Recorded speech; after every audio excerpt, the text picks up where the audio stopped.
नेपालको राजनीतिमा जे किसिमका घटनाक्रमहरू देखिएका छन् यसले नेपालको राजनीति अत्यन्तै तरल अवस्थामा छ, जटिल अवस्थामा छ। हामीले लामो समयदेखि भन्दै आएको कुरा यही हो। तर काण्डमाथि काण्ड जुन तरिकाले प्रस्तुत भइरहेका छन्, अब भोलि कुन काण्ड आउने हो अर्को एउटा संशय र सन्देहको कुरा छ। काण्डै काण्डले घेरिएको यो मुलुकमा राजनीति असरल छ, अस्तव्यस्त छ। त्यसमाथि भालवाला प्रधानमन्त्रीले मलाई प्रधानमन्त्री बनाउन अमुक व्यक्तिले भारतमा गएर चाहिँ बडो मेहनत गर्नुभयो, बडो दुःख गर्नुभयो, उहाँले दुःख गरेपछि प्रधानमन्त्री भए भनेर सार्वजनिक कार्यक्रममा बोलिसकेपछि नेपाल सार्वभौम हो, नेपाल स्वतन्त्र हो भन्ने विषयमाथि नै प्रश्न उठेको छ। सामान्य मान्छेले बोलेको होइन, प्रधानमन्त्रीको कुर्सीमा बसेको मान्छेले बोलेको।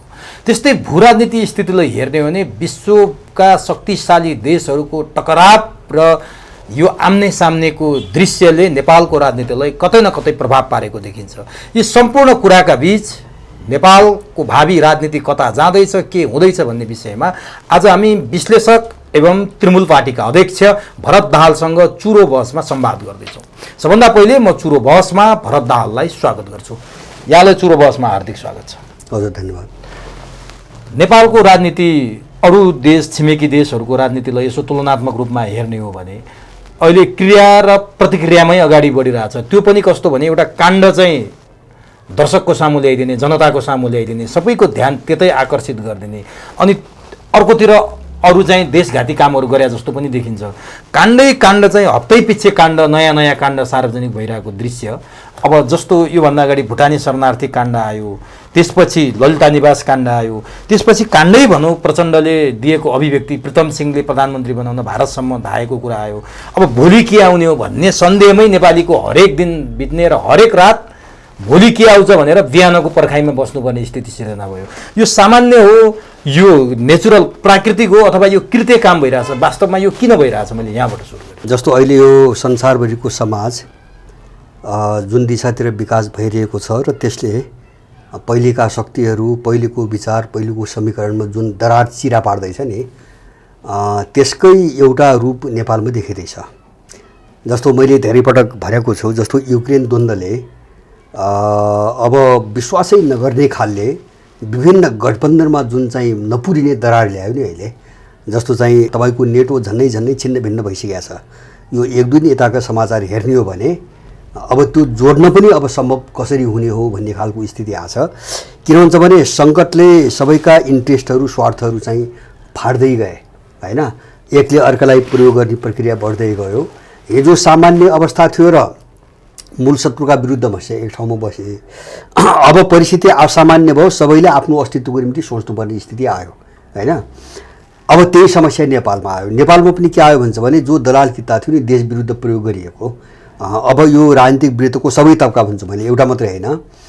अब यहाँ पनि त्यही सङ्कटको एउटा प्रतिबिम्ब चाहिँ परिरहेछ। जस्तो कोही अमेरिकन दलाल छ, एजेन्ट छ, कोही युरोपियन छ, युरोपियनभित्र पनि कोही जर्मनको छ, कोही नर्वेको छ, कोही स्विडेनको छ, कोही इजरायलको छ, कोही अमेरिकन छन्, आदि इत्यादि, इन्डियन छ। अब अन्तर्राष्ट्रिय भूराजनीतिको चाहिँ तपाईँको जटिलताले यिनी साम्राज्यवादी शक्तिहरूको बिचमा स्वार्थमा जुन अन्तर ल्याउँदै गयो, विभाजन ल्याउँदै गयो, त्यसले स्वभावतः तिनीमध्ये कुनै न कुनैबाट चलेका, कुनै न कुनै शक्ति केन्द्रबाट चलेका यिनीहरूको बिचमा पनि यहाँ द्वन्द्व आयो। अब द्वन्द्व आउने प्रक्रियामा के हुन्छ भन्छ भने तपाईँले एउटा उठाएको यिनी घटनाहरू जो एकपछि अर्को आइरहेछन् नि, यो मलाई लाग्छ, मलाई मेरो आफ्नो बुझाइमा के भन्छ भने यिनीहरू स्वाहा नहुँदासम्म यस्ता घटना अरू पनि आउँछन्। किन भन्छ भने यो सबै पहिले बनाएर राखिएको छ। जस्तो एउटा मिसनमा प्रयोग भएको कुनै पनि अपराधी पहिले खाएको हुन्छ, फसेको हुन्छ, त्यस्ता गरेर। जस्तो भुटानी केस आयो नि, भुटानी केस म त यत्रो मान्छे रहेछन् सबैले पैसा खाएर बसेका, मान्छे लगिया छन् अमेरिका होइन। भनेपछि यो सबै चक्रव्यूह त अमेरिकाले बनाएको। भोलि कुनै पनि बेला यिनलाई किनारा लगाउनु पर्ने बेला एउटा हतियार त उठाउनु पऱ्यो, तरबार त सोझाउनु पऱ्यो। त्यो तरबारको रूपमा उसले भुटानी केस चाहिँ तयार पारेर राखेको थियो होइन। अहिले चाहिँ उसले अरू कुनै शक्तिलाई उठाउनु पर्ने स्थिति आएपछि त्यो ठाली गर्नुको निम्ति यिनीमाथि सोझ्या मात्रै हो, अरू केही पनि होइन।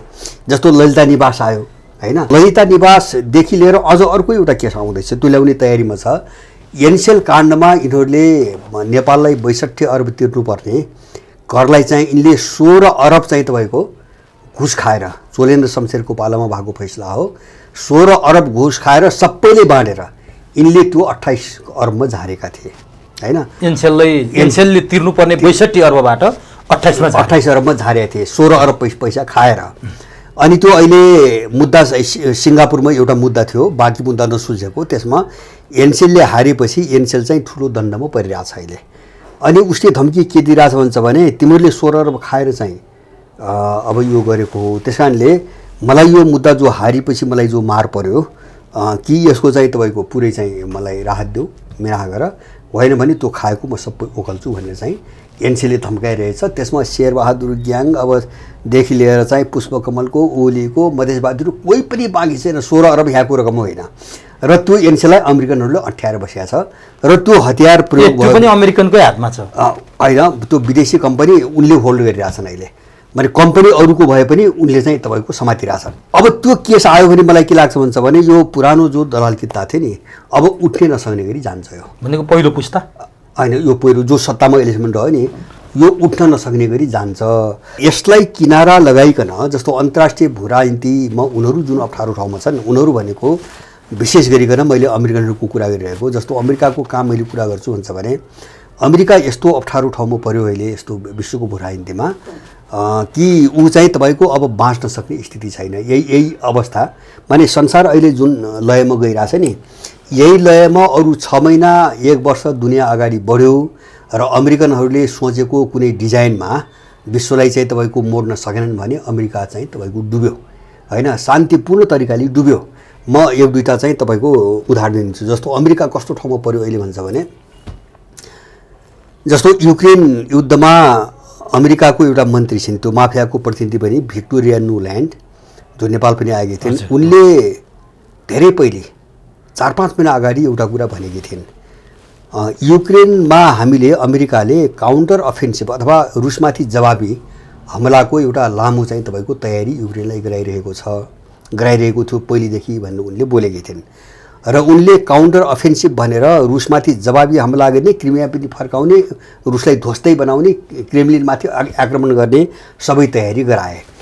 त्यही तयारी अन्तर्गत चाहिँ तपाईँको अमेरिकाले सबैलाई दबाब दिएर जस्तो जर्मनीलाई लियोपार्ड 2 भन्ने ट्याङ्क, सबभन्दा अत्याधुनिक ट्याङ्क जर्मनीको त्यो दिन लगायो। बेलायतले च्यालेन्जर दियो, अमेरिकाले उसको सबभन्दा विकसित भन्ने पेट्रियट मिसाइल सिस्टम प्रतिरक्षा प्रणाली दियो युक्रेनलाई। तर रुसले सबै ध्वस्त बनायो। ध्वस्त बनाएपछि अब एउटा रुसबाट चाहिँ एकदमै आतङ्कित भए यिनीहरू होइन। अब त्योभन्दा एडभान्स हतियार त यिनीसँग छैन होइन। एउटा लामो दूरीको मिसाइल हो, त्यो लामो दूरीका दिएर पनि त युक्रेन सफल हुन्छ भन्ने त आधार त भएन। अनि रुस के हो भन्ने भयो। अब भनिसकिसकेपछि अहिले के भएको छ भन्छ भने अमेरिकनहरू उनीहरूले दुईवटा रणनीति अपनाइरहेछन् अहिले बाँच्नुको निम्ति। म नेपाल जोड्छु अलिपछि, जस्तो यिनी काण्डहरू जोडिरहेको छ। अमेरिकन कस्तो छ भन्छ भने अब चाहिँ रुससँगको लडाइँमा युरोपलाई चाहिँ आगोमा झोस्दिने, कसरी झोस्ने भन्नेमा अमेरिका गयो। किन भन्छ भने अब म चाहिँ टेक्दिनँ होइन, युक्रेन युरोपलाई जलाएर आफ्नो शरणमा चाहिँ मैले ल्याउन सकेन भने होइन, अब म चाहिँ टेक्दिनँ भन्नेमा अमेरिकनहरू पुगे। अब त्यसो भएको हुनाले उनले अहिले एउटा निर्णय गरेका छन्, आइसकेका छैन, यो क्लस्टर बम भन्ने जो चाहिँ सन् 2008मा राष्ट्रसङ्घले प्रतिबन्ध लगाएको छ र 120वटा देशले अनुमोदन गरेका छन्, त्यो क्लस्टर बम युक्रेनलाई दिने निर्णय गर्यो होइन। त्यो क्लस्टर बम भनेको के हुन्छ, प्रतिबन्धित हो। त्यो पनि कस्तो हुन्छ भन्छ भने एउटा सिङ्गो बम हुन्छ, त्यो चाहिँ फ्याँकेर त्यो फाट्यो भने त्यो हजारौँ चाहिँ तपाईँको पिसमा चाहिँ टुक्रा हुन्छ र नराम्रो क्षति पुर्याउँछ होइन। त्यो त या त मास मेसेकारको निम्ति प्रयोग हुन्छ त्यो, या त चाहिँ धेरै ठाउँमा चाहिँ राखिएका हतियारहरू चारैतिर हुन्छन् नि, सबैलाई एकैपटक निशाना बनाउन प्रयोग हुन्छ, ठुलो स्केलमा चाहिँ नष्ट गर्ने। अब त्यो हतियार दिएपछि जस्तो नेटोका सबै सदस्यहरूले जबरजस्त रूपमा विरोध गरिरहेछन्, जस्तो क्यानाडा, बेलायत, के अरे चाहिँ जर्मनी, फ्रान्स, पोल्यान्ड, के अरे पोल्यान्ड भन्छु तपाईँको स्पेन, सबैको विरोध हेरेँ मैले समाचारमा। अब यिनीहरू कहाँ डराए भन्छ भने युक्रेनले क्लस्टर बम रुसमाथि हान्यो भने रुसले ट्याक्टिकल न्युक्लियर चाहिँ जो मिसाइल भन्छन् नि त्यो प्रयोग गर्छ। अब चाहिँ शङ्का छैन होइन, गर्छ। त्यसकारणले रुसलाई आक्रामक बनाउनुको निम्ति अमेरिकाले क्लस्टर बम दिँदैछ युक्रेनलाई, ताकि युरोप त्यसमा चाहिँ फसोस्। एउटा यो पार्ट हो। अमेरिकनहरूको अप्ठ्यारो के हो मैले त्यो हेर्दैछु।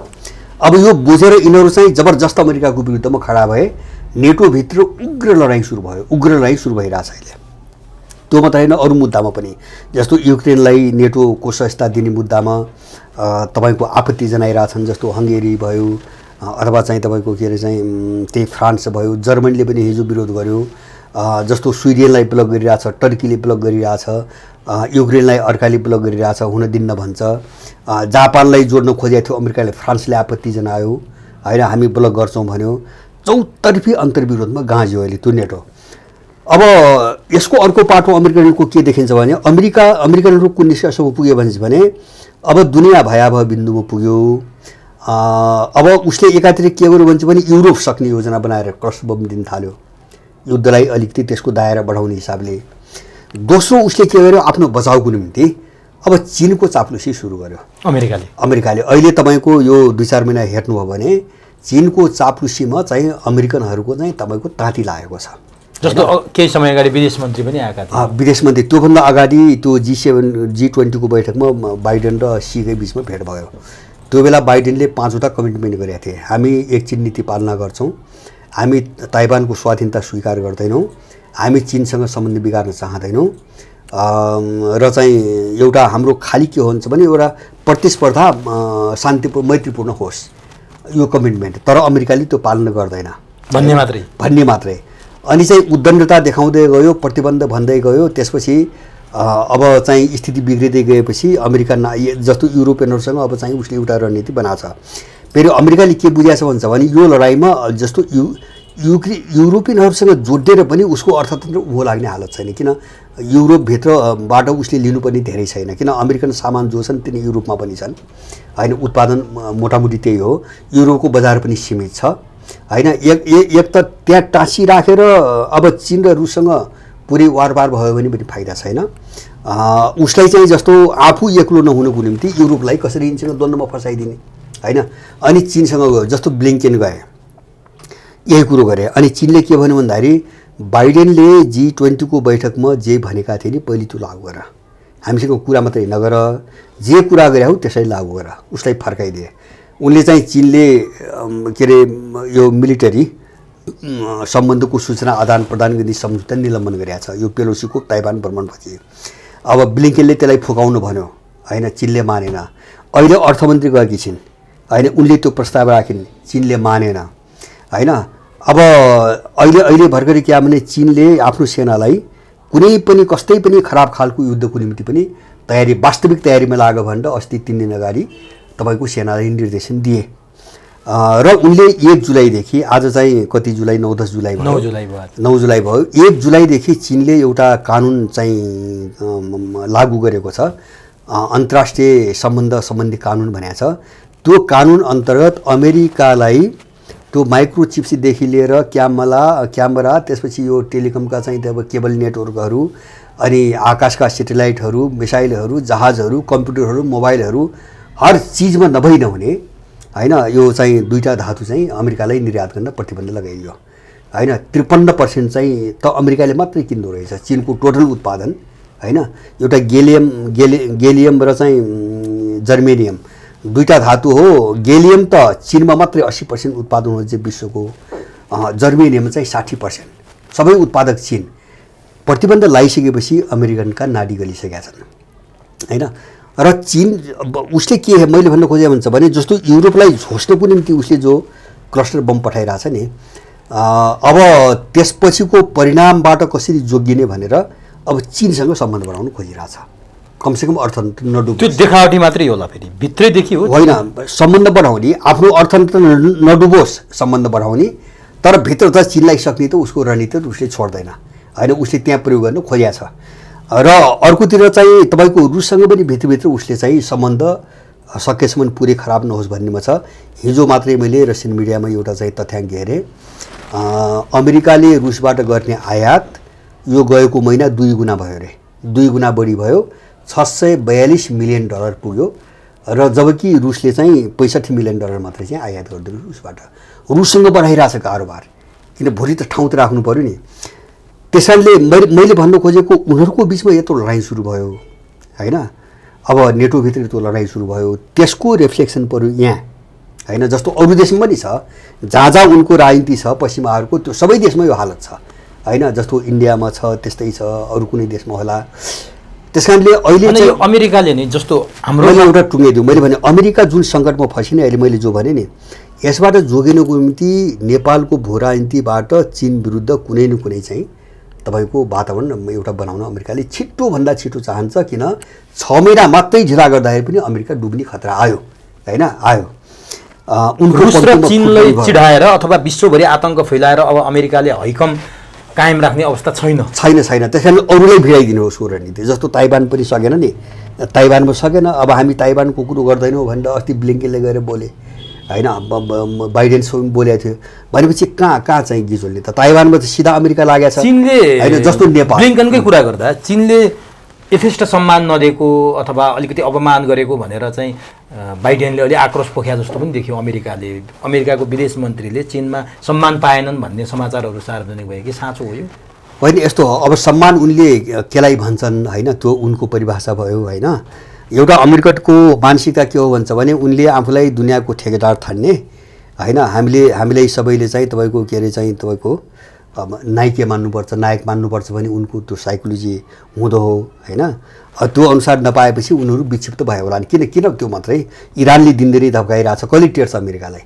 उत्तर कोरियाले इरानले अस्ति भर्खरै उसको जहाज चाहिँ सिज गर्यो, होइन, मालवाहक जहाज चाहिँ त्यो अरब सागरमा इरानले सिज गर्यो। पटक पटक उसका जहाज सिज गरिरहेछ, कब्जा गरिरहेछ, सामान सबै जफत गरिरहेछ। इरानलाई केही गर्नु सक्दैन। अनि के शक्तिले चाहिँ विश्वभर आतङ्क फैलाइरहेछ त अमेरिकाले? चाहे नेपालमा यो हिजोको घटना हो। सुन्नुहोस्, मैले भने नि, एउटा त के हो भन्छ भने उसको सबै सकिएको शक्ति नै नभएको भन्ने होइन छ, होइन। जस्तो केही क्षेत्र त पुरै मुक्त भयो, जस्तो अफ्रिका अमेरिकन जन्जालबाट मुक्तै भयो। अब साउदी पनि हो, होइन, अब मध्यपूर्व मुक्त भयो, साउदी लगायत। अफ्रिकी महादेशै भयो, मध्यपूर्वका सबै इस्लामिक देश भए, होइन, जस्तो ल्याटिन अमेरिका भए। अब बाँकी कस्तो छ भन्छ भने केही देशमा त्यो धङधङी भन्छु मैले। जब केही देशमा कस्तो छ भन्छ भने जस्तो कौडीको दिमाग नभएका गँवारहरू, जस्तो नेपालका छन् नि दलालहरू, यिनको कस्तो हुन्छ भन्छ भने चेतना पनि नभएका, विश्वको घटनाक्रमबारे जानकारी पनि नभएका। यिनको कस्तो हुन्छ भन्छ भने एउटा अन्धभक्ति, त्यो मालिकले भनेपछि त त्यो त चाहिँ अकाट्य, त्यो त ब्रह्मवाक्य हो भन्ने हुन्छ यिनले। उसले भनेपछि त भन्यो, भइगयो त्यो त, होइन, भनेपछि त भइहाल्छ, होइन। यस्तो मानसिकताका मान्छेहरूले त्यो अमेरिका भारतले हेरौँ न, जस्तो भारतको रुससँग पनि राम्रै सम्बन्ध थियो। अब चीनसँग त उसको परम्परादेखि नै सम्बन्ध खराब हो। रुससँगको सम्बन्धमा मान्छेले भारत र रुसको सम्बन्ध रहन्छ, बरु अमेरिकासँग सम्बन्ध बिग्रिन्छ भनेर आकलन गर्थे। हतियारको टेक्नोलोजी सबै रुससँग जोडिएको र उसको परम्परागत सम्बन्ध पनि रुससँग थियो। अहिले पछिल्लो समय नरेन्द्र मोदीको अमेरिका भ्रमणले रुस र चीनलाई थप चिढाएको भन्ने कुराहरू पनि सुनिन आएको छ। उनले त्यहाँ गएर त्यत्रो हतियारको सम्झौता पनि गरे, त्यहाँ गएर उनले लडाकु विमान चाहिँ भारतमै बनाउने भनेर त्यो सम्झौता पनि गरेर आए। यसले चाहिँ रुसलाई सशङ्कित पार्ने सम्भावना छ कि छैन? चीन त त्यसै पनि सशङ्कित हो। नेपालले त बुझेन, नरेन्द्र मोदीले पनि नबुझ्या हो विश्व राजनीति? होइन, यस्तो हो, नबुझ्या चाहिँ आँखाले पनि होइन, नबुझ्या होइन। तर यो गुलाम तपाईँको बुझेर पनि चाहिँ बुझ्दैन, होइन। कुरो थाहा पाएको हुन्छ तर बुझ्ने सामर्थ्य हुँदैन, किन ऊ गुलाम हुन्छ, होइन। उसको चाहिँ दृष्टिकोण हो, उसको चेतनै गुलाम भएपछि, होइन, तपाईँको बुझे पनि उसले बुझ्दैन। जस्तो इन्डियाको समस्या के हो भन्छ भने केही चाहिँ विशेष घटनाहरू र व्यापारिक कारोबार बाहेक इन्डिया आफ्नो कथित स्वतन्त्रता कालदेखि ऊ चाहिँ पश्चिमाहरूकै किताबमा छ, त्यो कहिले पनि रसियन चाइनिज किताबमा छैन। अहिले बिजेपी आउँदा पनि छैन। सुन्नुहोस्, म भन्छु, होइन, बिजेपीसँग त झनै छैन, बरु हिजो काङ्ग्रेस आएको पालामा अलिकति हुँदो हो। यो बिजेपी त के भन्छ भने अङ्ग्रेजहरूले 1950मा गठन गरिदिएको आरएसएस, होइन, उसको राजनीतिक शाखा हो। त्यो 1925मा आरएसएस गठन गर्दाखेरि दुईटा मुद्दालाई ले सिद्धान्त भनेर बनाए, एन्टी कम्युनिजम र एन्टी मुस्लिम। बस एजेन्डा यति हो। कम्युनिस्टको त्यस बेला चाहिँ रुसमा अक्टोबर क्रान्ति भएको थियो। कम्युनिस्टको प्रसार जो विश्वभरि थियो नि, होइन, त्यसलाई रोक्नको निम्ति ब्रिटिसहरूले, होइन, उनका मान्छेमा एउटा एन्टी कम्युनिजम चाहिँ तपाईँको एउटा सिद्धान्त थमाए, अर्को एन्टी मुस्लिम। त्यो चाहिँ इन्डियामै हिन्दू र मुस्लिम नजुटुन्, ताकि तिनका बिचमा विभाजन भइराखोस् र हाम्रो राज्य जोगिराखोस् सरकार। त्यसको निम्ति आरएसएस बनाए। त्यो थटमा अहिले पनि छ बिजेपी। जस्तो अहिले पनि देख्छौँ नि, जस्तो एन्टी चाइनिज र एन्टी पाकिस्तानी, इन्डियन थट भनेको, इन्डियन समग्र सत्ता राजनीतिक आइडियोलोजी भनेको के हो? एन्टी चाइनिज, एन्टी पाकिस्तानी, बस। र त्यसमा थप चाहिँ आरएसएसको एन्टी मुस्लिम, होइन, त्यो पाकिस्तान मात्रै होइन, सबै मुस्लिम। अहिले पनि 1925कै लाइनमा छ बिजेपी, हामीले बुझ्नुपर्छ, होइन। जस्तो इन्डियन राष्ट्रवाद भने के हुन्छ भने चिनको विरोध, मुस्लिमको विरोध र पाकिस्तानको विरोध, बस यति छ। त्यति भएपछि चुनाव जित्यो, सरकार बनायो, ठुलो पार्टी पनि भयो। त्यो आरएसएसको चाहिँ 100 झन्डै 98 वर्ष अगाडिको लाइनमा अहिले पनि बिजेपी छ होइन, टसमस भएको छैन। अब दुईवटा अपवाद कहाँ आयो भने चाहिँ एउटा अपवाद, त्यसलाई मैले अपवाद भन्छु। त्यो अपवाद जस्तो रुससँगको सम्बन्ध भन्नुभयो नि, रुससँगको व्यापारिक र उसको आफ्नो चाहिँ सुरक्षा चुनौतीको समस्याबाट आएको हो। कुनै चाहिँ कन्भिन्स भएर कुनै नीति प्रिन्सिपलका आधारमा भएको सम्बन्ध होइन। जस्तो घटना के हो भन्छ भने 1971 पाकिस्तान विभाजित गर्यो इन्डियाले, बङ्गलादेशलाई छुट्यायो पूर्वी पाकिस्तानलाई। अब त्यो प्रयास पहिलेदेखि थियो। त्यो बेला पाकिस्तानमा अमेरिकन कठपुतली सरकार होइन। अब इन्डियाको त्यो चाललाई रोकेर पाकिस्तानलाई अगाडि बढाउनुको निम्ति अमेरिकाले त्यो स्वतन्त्रता पाकिस्तानको के अरे बङ्गलादेशको स्वतन्त्र आन्दोलन सफल हुन नदिन बङ्गालको खाडीसम्म आफ्ना सबै सेना ल्याइसकेको थियो। अनि त्यो देखेर तपाईँको इन्दिरा गान्धीले डरले होइन, अब इन्डिया दिदिनु भयो अमेरिकाले होइन, पाकिस्तानलाई सुरक्षा दिने नाममा।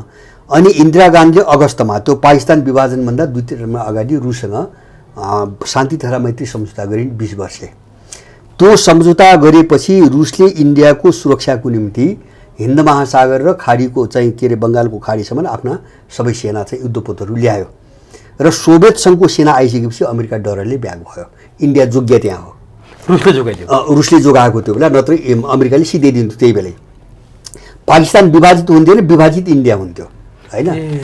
अब त्यसपछि त्यो अमेरिकाको डरले तपाईँको 90सम्म, अब 71मा भएको, 91मा त्यसको म्याद सक्यो।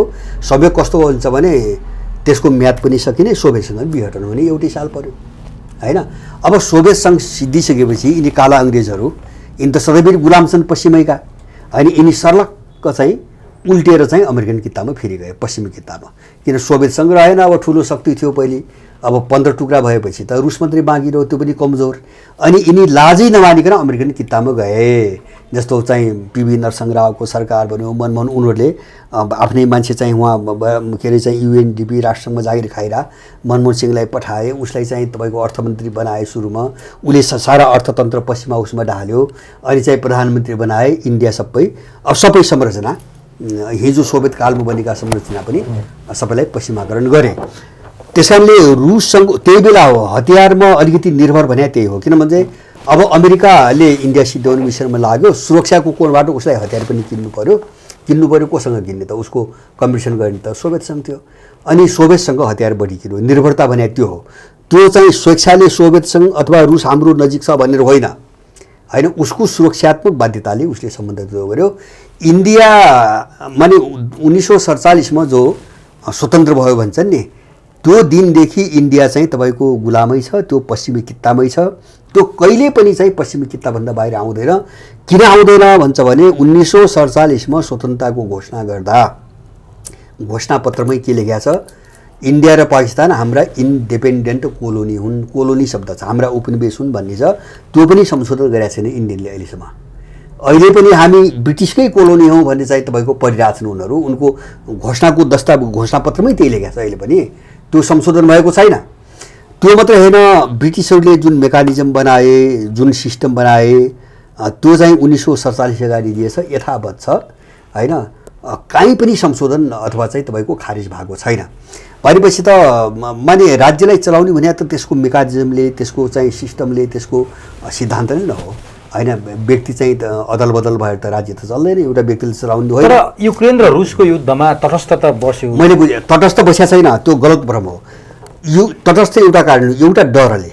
जस्तो अहिले जस्तो अब यो युक्रेन द्वन्द्वमा तपाईँको जस्तो चीनका विरुद्ध देखिए पनि त्यो रुसकै विरुद्ध देखिनुपर्छ। रुसले त मान्दैन, अहिले त सबभन्दा भरपर्दो गठबन्धन त चीनको रुसकै हो, उनीसँग लड्न।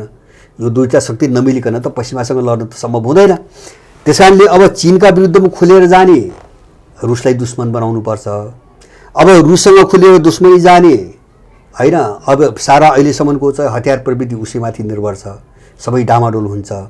अनि उसले चाहिँ के हो मात्रै रणनीति मैले बुझेँ के हो भन्छ भने यसो चाहिँ तटस्थ भए जस्तो गर्ने, बिस्तारै बिस्तारै अमेरिकन कित्तासित आफूलाई बलियो गराउँदै जाने। जस्तो अहिले पनि रुसी हतियारप्रतिको जो निर्भरता हो, युक्रेन द्वन्द्व सुरु हुनुभन्दा थोरै अगाडिसम्म 60% भन्ने चाहिँ आँकडा थियो। अहिले इन्डियनहरूको तथ्याङ्क हेर्दाखेरि त्यो 45मा झरेको छ। 45 मा झर्या छ।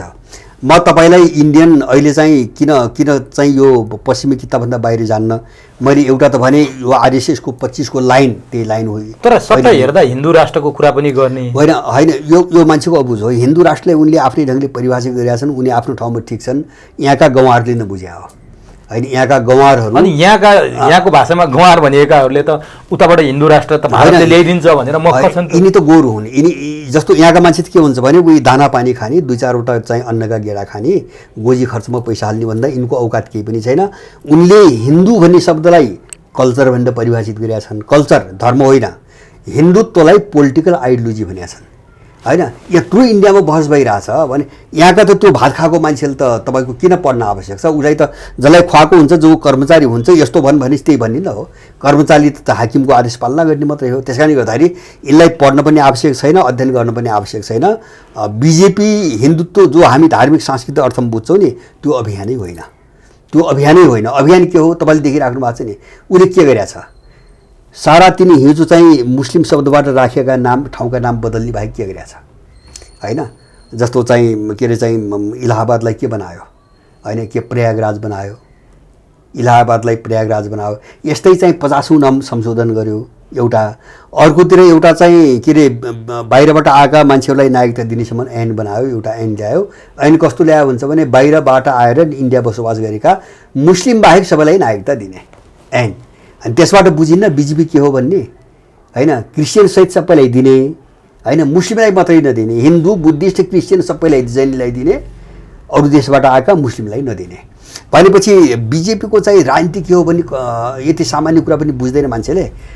त्यसैले उनीहरू पश्चिमा मिसरमा छन् भन्ने कुरा कहाँबाट? जस्तो मोदीको सम्झौताको भने आरएसएस नै पश्चिमाले चलाएको हो यति भन्नु। गठन गरेकै ब्रिटिसहरूले हो किन, त्यो इतिहासबाटै थाहा हुन्छ। जस्तो जो आरएसएसका जो संस्थापक थिए होइन, हेडगेवार भन्ने जो संस्थापक थिए, उनलाई 1923 मा होइन, आरएसएस 25 मा गठन भयो।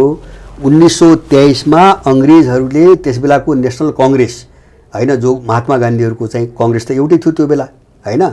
अब त्यसबाट राजीनामा गराएर त्यो पार्टी छोड्न लगाएर 1923 मा धार्मिक मुद्दाको आधारमा खडा गरिकन त्यसकै नेतृत्वमा 25 मा उनले बनाइदिएको आरएसएस।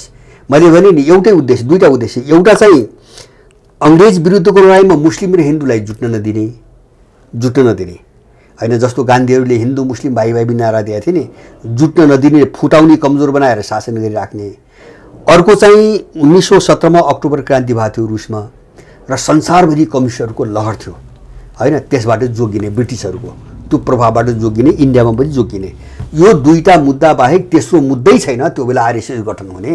त्यसो भए एउटा कुरा नि, केही समय अगाडि सायद महिना दिन जति भयो होला, भारतको विदेश मन्त्रालयले गरेको सर्वेले आरएसएसले नेपालमा हिन्दुत्वको लागि बोल्न नेताहरूलाई पैसा दिन्छ भनेर जुन कुरा बोले नि, यहाँले पनि सुन्नु भएकै कुरा हो। त्यो चाहिँ किन भनियो त? यस्तो हो, यिनीहरूको त के दाउ पेच हो, त्यो माकुराको जाला जस्तो के कुरा यताबाट त्यो सबै हो। त्यो दिएको पनि हो, त्यो अमेरिकाले क्रिस्चियनहरूको दिएको छ। अब यिनले चाहिँ हिन्दुत्वको नाममा दिएका छन्।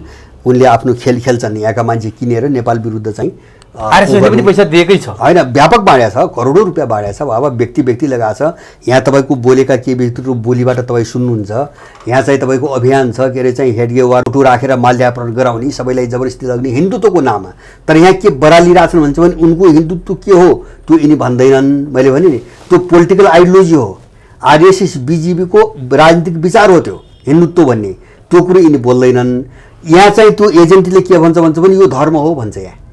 जबकि उनले भनिरहेको छ नि हिन्दू माने कल्चर, इन्डियन कल्चर, हिन्दुत्व भनेको आरएसएस पोलिटिकल आइडियोलोजी। बस स्पष्ट किटान गरेको व्याख्या हो। त्यही व्याख्याको आधारमा सुन्नुहोस् है। जस्तो सावरकर भन्ने छन् नि व्यक्ति, ऊ बेलाका चाहिँ 1900 अघिल्लो दशकको सुरु हो।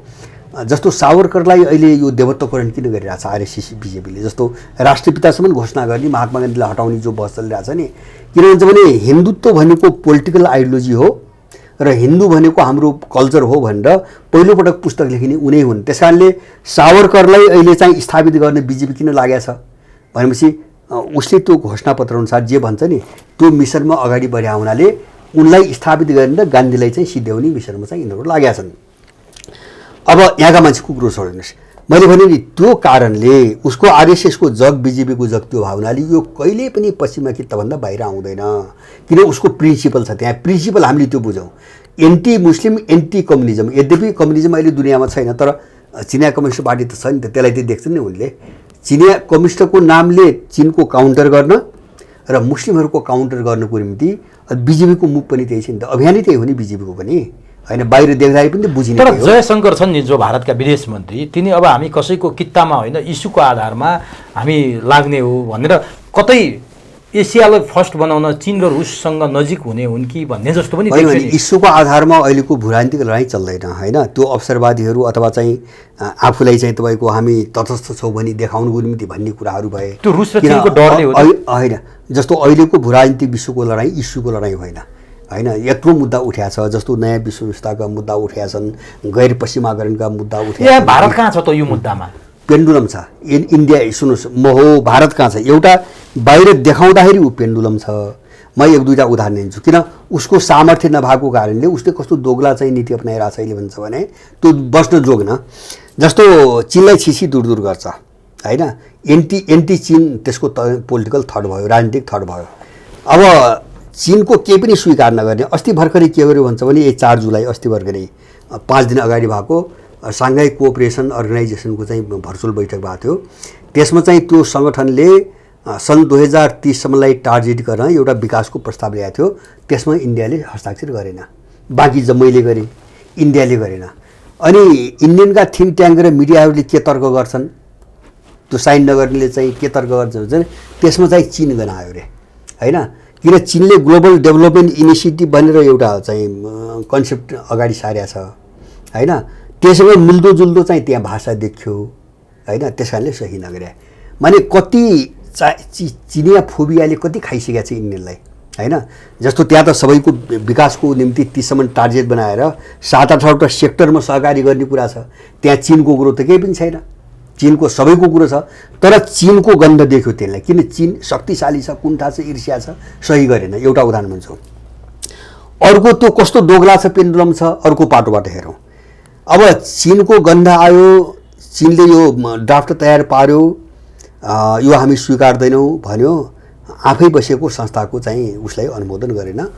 अब अर्को कोणबाट हेरौँ, तर त्यो स्वार्थको निम्ति, फाइदाको निम्ति के पनि गर्छ भन्छ भने रसियाबाट आधा सस्तोमा ग्यास तेल ल्याइरहेको छ, होइन? रसियाले के भन्यो भन्छ भने रसियाले डलर लिन्न बन्द गर्यो, पाउन्ड लिँदैन, युरो लिँदैन, होइन? उसले संसारभरि कारोबार युवानमा गरिरहेछ, होइन? अलिकति त सुरुमा तेल चाहिँ भारूमा किनिदियो, पछि के भन्यो भन्दाखेरि हामी बढी भारू लिँदैनौँ, किन भन्छ भने तिमीसँग यति जति हामीसँग भारू जम्मा हुन थाल्यो यति त तिमीसँग पनि हामी सामान लिन्नौ, होइन? हामीसँग बढी लगिरहेछौ तेल। अब बाँकी संसारले तिम्रो मुद्रा लिँदैन, हामीले यो भारू जमाएर के गर्ने, हामीलाई भुक्तानी युवानमा देऊ भन्यो भने, होइन? यिनले 2-3 महिना छलफल गर्न खोजे जस्तो गरे। रुसियाहरूले भने त्यसो भए तेल नलगा। त्यो भएपछि लाजै नमानिकन यिनले युवान भुक्तानी गरेर अब तेल लिन सुरु गरे भारतले। चरित्र हेर्नुहोस्, होइन? साङ्घाई कोअपरेसन अर्गनाइजेसनको चाहिँ विकास सम्बन्धी प्रस्ताव जो सबै देशलाई मान्ने छ, त्यसमा चिनिया गन्ध आयो भनेर हस्ताक्षर नगर्ने, अनि युवानमा चाहिँ तपाईँको तेल भुक्तानी चाहिँ गर्ने, किन त्यसबाट आधा फाइदा भइरहेछ, डबल फाइदा। आधा सस्तोमा ल्याउँछ अनि त्यसको डबल मूल्य गराएर चाहिँ बेचिरहेछ युरोपतिर। माने यस्तो चाहिँ दरिद्र जाति हो इन्डियन, होइन? यस्तो दरिद्र जाति हो, त्यससँग दृष्टिकोण पनि छैन, नैतिकता पनि छैन, मूल्य मान्यता पनि केही पनि छैन, किन त्यो उपभोक्तावादी पश्चिमी स्कुलिङ र कल्चरमा आएको देश हो। त्यस कारणले मलाई लाग्छ रुसलेहरूलाई यो थाहा छ, र इन्डियनहरू यो कित्तामा भोलि वारपार हुँदै गयो भने उनी पश्चिमी कित्तामा उभिन्छन्, त्यसमा मलाई शङ्का छैन। तर के कारण इन्डिया यति कमजोर भयो कि छिमेकी राष्ट्रमा जस्तो नेपालमा पनि हिजो उसको माइक्रो म्यानेजमेन्ट हामीले नाङ्गै आँखाले देखे हो, अहिले नेपालबाट पनि ऊ ब्याक भएको जस्तो देखिन्छ, श्रीलङ्का त्यस्तै देखिन्छ, भुटानमा पनि ऊ लगभग कमजोर भएको देखिन थालिसक्यो। अब त्यहाँ चिनियाहरू नै हाबी भएको देखिन्छ, बङ्गलादेशमा त्यस्तै छ। छिमेकी देशहरूमा इन्डियाको त्यो जुन हिजोको प्रभुत्व थियो त्यो कमजोर भएको के कारणले हो? होइन, यस्तो दुईवटा कारण छ। जस्तो हिजो प्रभुत्व त जमाना त्यस्तै थियो र प्रभुत्व थियो, होइन? अब दुईवटा कारण देख्छु। पहिला के हुन्छ भने उनको मस्तिष्कको गुलामीकरण। मैले भने नि 1947मा अङ्ग्रेजहरूले यिनलाई सरकार मात्रै दिए हुन्, बाँकी सबै अङ्ग्रेजकै छ अहिले पनि, होइन। जस्तो सरकार मात्रै तैँले चला होइन, त्यो सम्झौतै त्यही छ होइन। यी यत्रो के अरे चाहिँ हाम्रो ऊ त बोले बेलायतको लाइब्रेरीमा गएर त्यो बेलाको सम्झौता हेरेर आएका राजीव दीक्षित जो चाहिँ मारे 12 वर्ष अगाडि, उनी बोलेका छन् बाबा 79 वर्षको निम्ति लिजमा दिएको भनेर चाहिँ सम्झौता भएको छ होइन। राजीवको भनाइ हो है यो होइन, मैले पढेको छैन। भारत चाहिँ 79 वर्षका लागि लिजमा दिएको, सरकार चलाउने लिजमा दिएको 79 वर्षपछि त्यो अटोमेटिकली ब्रिटिसहरूको हातमा जान्छ होइन। त्यस्तो सम्झौता गरे मैले पढेर आएँ भनेर राजीव दीक्षित बोलेको छ होइन।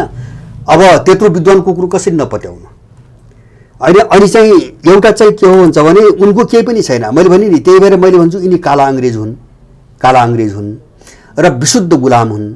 गुलामको विशेषता के हो भन्छ भने आफूभन्दा बलियोलाई मालिक मान्ने र आफूभन्दा कमजोरलाई चाहिँ गुलाम भने हेप्ने, त्यो गुलामको चरित्र हो त्यो होइन। किन ऊ आफै पनि दास हुन्छ, आफू पनि दास भएपछि त्यसले कमजोरलाई दासै ठान्छ। एउटा त्यो इन्डियन स्कुलिङ हो, त्यो चरित्र स्तर हो। र दोस्रो के हो भन्छ भने उनको सामाजिक स्तर, जस्तो इन्डियनहरू जस्तो नेपालमा जे देख्छौँ नि समस्या, जस्तो मान्छे देखिरहेको छौँ नि, मोटामोटी औषध रूपमै इन्डियन भनेको यही हो। अब बादमा 2-4 विद्वानहरू त जहाँ पनि हुन्छन्। औषध रूपमा नेपालको मान्छे जुन ठाउँमा छ इन्डियन त्यही ठाउँमा छ, त्योभन्दा फरक ढङ्गले हेर्नु हुँदैन। त्यस कारणले यिनीहरूको त्यो चेतनाको कारणले यिनी अहिले तत्काल आजको चिज जस्तो कसैको अगाडि थिए कसको खोज्ने, कसको लुट्ने, कसको खाने होइन, त्यो सामुन्यको मात्रै देख्छ। त्यसको नतिजा पछि के निस्कन्छ त्यो बुझ्दैन उसले होइन।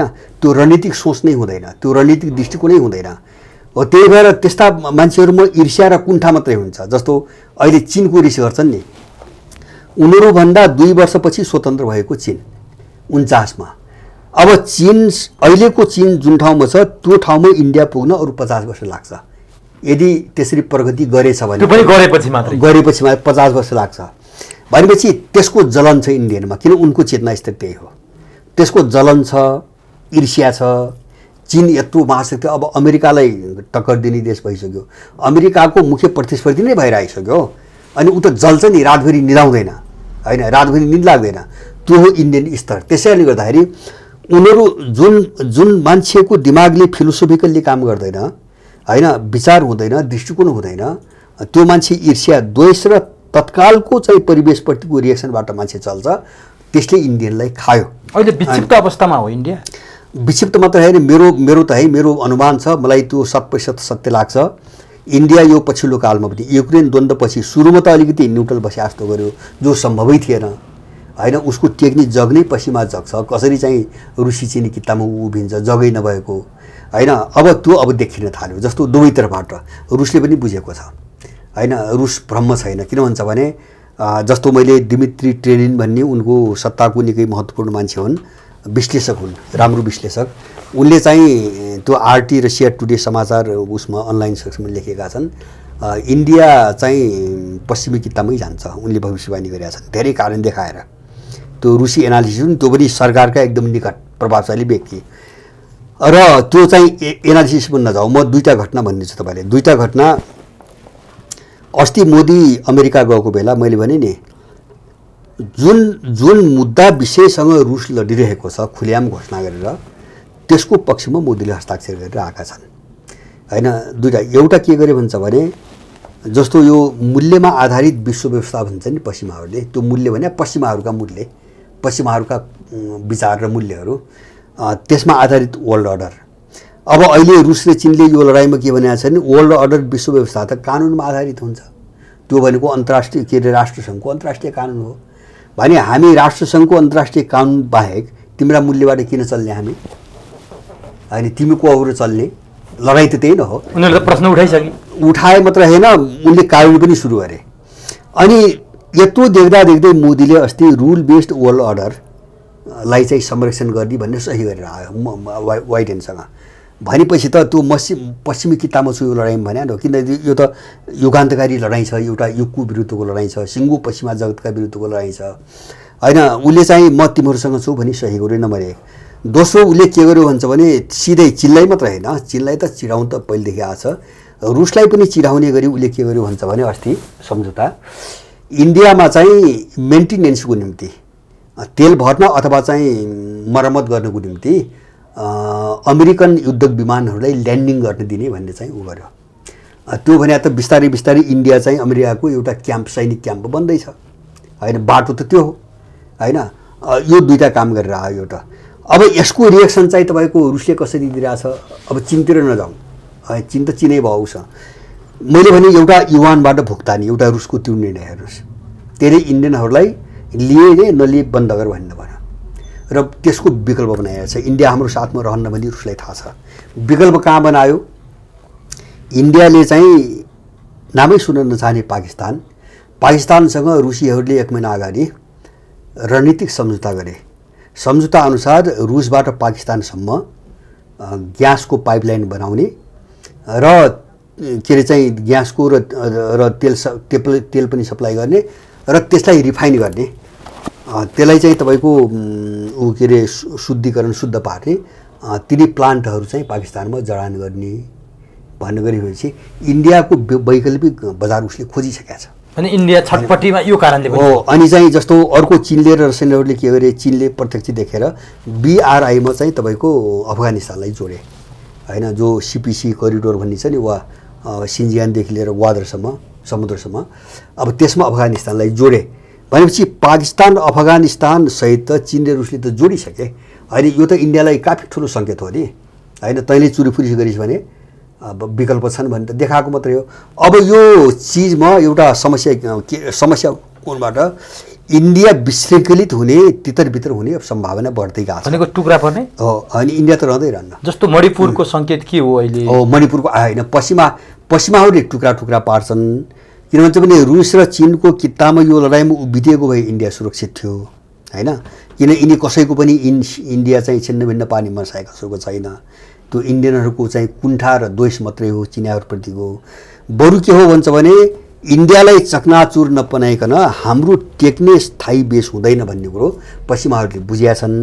त्यस कारणले इन्डियाले सिद्ध्याउँछन्। जस्तो इजरायल बनाए नि, उनले अर्को इजरायल खोजिरहेछन् होइन, सधैँभरि स्टेसन बनाउन सकिने एउटा क्षेत्र खोजिरहेछन्। त्यसको निम्ति इन्डियालाई टोक्र्याउने बाहेक उनको विकल्प छैन। तपाईँले अहिले भन्नु न, खालिस्तान त्यही हो होइन। खालिस्तान मुभमेन्टै उनले जन्माउने, सबै डिजाइन उनी कहाँ भएको, मान्छे सबै तिनै कहाँ छन् अहिले होइन। खालिस्तानको आन्दोलन क्यानाडा, बेलायत, अस्ट्रेलिया र अमेरिकामा भइरहेछ। तर रहस्यमय ढङ्गले खालिस्तानका आन्दोलनमा सहभागीहरू पछिल्लो हप्ता त मृत्युवरण गरिरहेका कुरा पनि देखियो नि। होला, विभिन्नको चक्रव्यूह छ। सुन्नुहोस् है, अनि चाहिँ तपाईँको मणिपुरको आयो। जस्तो मणिपुरको कुन बेला आयो हामीले बुझ्यौँ हुन्छ भने रुससँग अलिकति दूरी बढाएपछि, जस्तो यो क्वाडमा गयो, इन्डो पेसिफिकमा गयो होइन। अब हरेक वक्तव्यमा पछि चीन विरुद्ध विषमन गर्दै आछ। अनि अस्ति वासिङटन गएर यो रुल बेस्ड वर्ल्ड अर्डर र चाहिँ मेन्टेनेन्सको निम्ति उद्योग विमान चाहिँ ऊ गर्ने, ल्यान्डिङ गर्ने दिने समेत एउटा हस्ताक्षर गरेपछि त के अरे चाहिँ अब रुसीहरूले त प्रष्टै बुझेका छन्।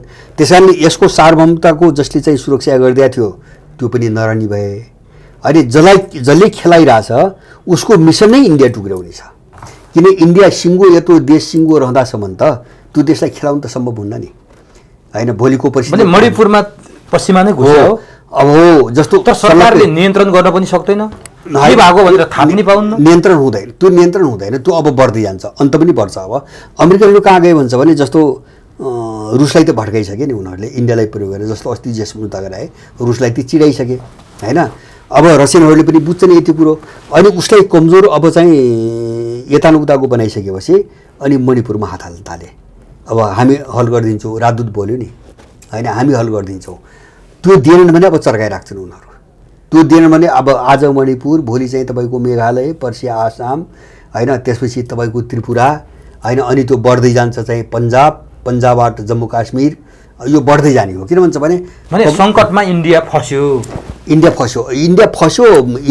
नराम्रोसँग फस्यो, यो उम्किन सक्ने मैले देखेँ। किन जोडिया छ त अहिले इन्डिया त? जस्तो हाम्रो जस्तो न इन्डियासँग राष्ट्रियता छ, न हाम्रो जस्तो सार्वभौमिकता छ, अर्कैको गुलाम भएको देश, न हाम्रो जस्तो भाषा, एउटै संस्कृति एउटै छ। इन्डिया केले जोड्यो? होइन, इन्डियालाई सैन्य शक्तिले जोड्या हो। जस्तो सेना ठुलो भएको देश पर्यो, सेना ठुलो छ होइन, त्यो पनि सोभियत सङ्घको साथ पाएको थियो, पहिले विघटन नहुँदै अब त्यो सेनाले जोगाउन सक्दैन अब होइन सक्दैन। जस्तो यस्तो हुन्छ नि, जस्तो अब त्यो सङ्कटमा चारित्र बल्झ्यो भने त के हुन्छ भने त्यो सैन्य विन्यास त धेरै ठाउँमा गर्नु पऱ्यो नि। तपाईँको चीन विरुद्ध चाहिँ तपाईँको तैनात गर्नु पऱ्यो, पाकिस्तान विरुद्ध तैनात गर्नु पऱ्यो।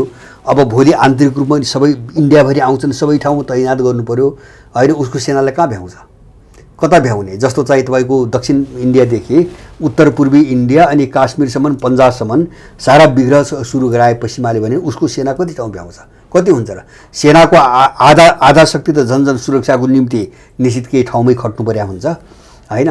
बाँकी आधा शक्ति कहाँ भ्याउने? अझ त्यस्तैमा पाकिस्तानसँग भोलि युद्ध भइदियो, चीनसँग युद्ध भइदियो, पश्चिमा त त्यसमा लागेको छ। त्यो भने त इन्डिया त डुबेको नि। अनि चाहिँ अरू देशसँग युद्धमा भिडा बेला त्यो चकनाचुर भएर जान्छ।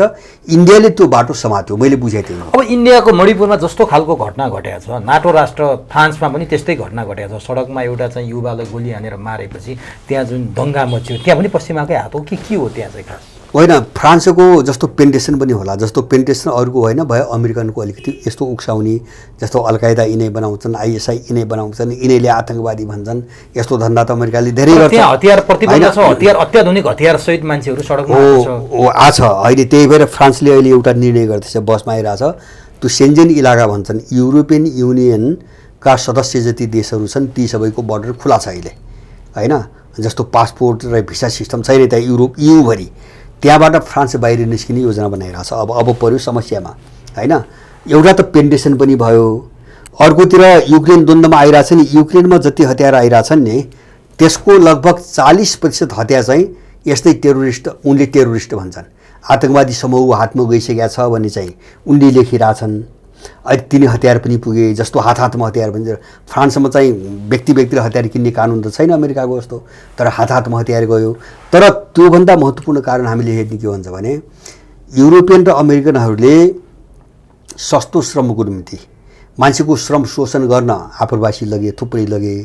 जस्तो मुस्लिम लगे, अफ्रिकन लगे, थुप्रै एसियाली पनि लगे होइन। तर उनको जनसङ्ख्या बढ्दै पनि गयो। जस्तो फ्रान्समा अहिले 65 लाख त आप्रवासी छन्, 65 लाख आप्रवासी छन्।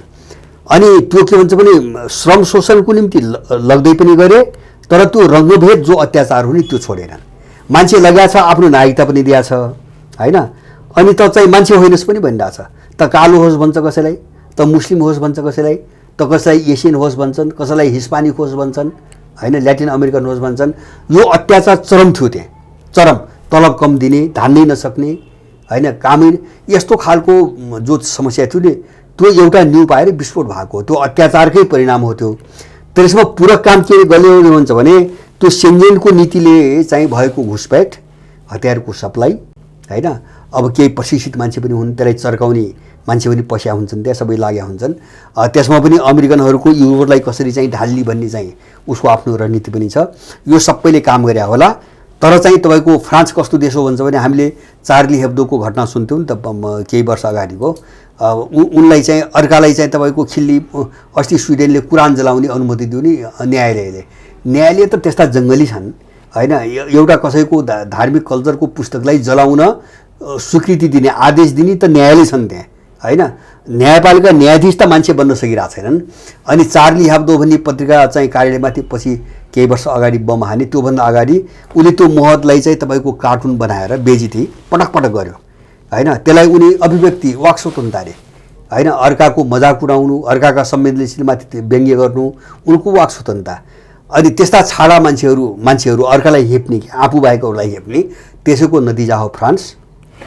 र यो युरोपभरि बढ्छ। फ्रान्स मात्र होइन, त्यो बेल्जियम सल्किएको छ, स्विजरल्यान्ड सल्किएको छ, स्विडेनमा पनि लगभग स्विडेनमा अब कुरान जलाएपछि मात्रै हो, यो युरोपभरि फल्कन्छ। अब बस यो महत्त्वपूर्ण समय र संवादका लागि यहाँलाई हार्दिक धन्यवाद। हजुर धन्यवाद।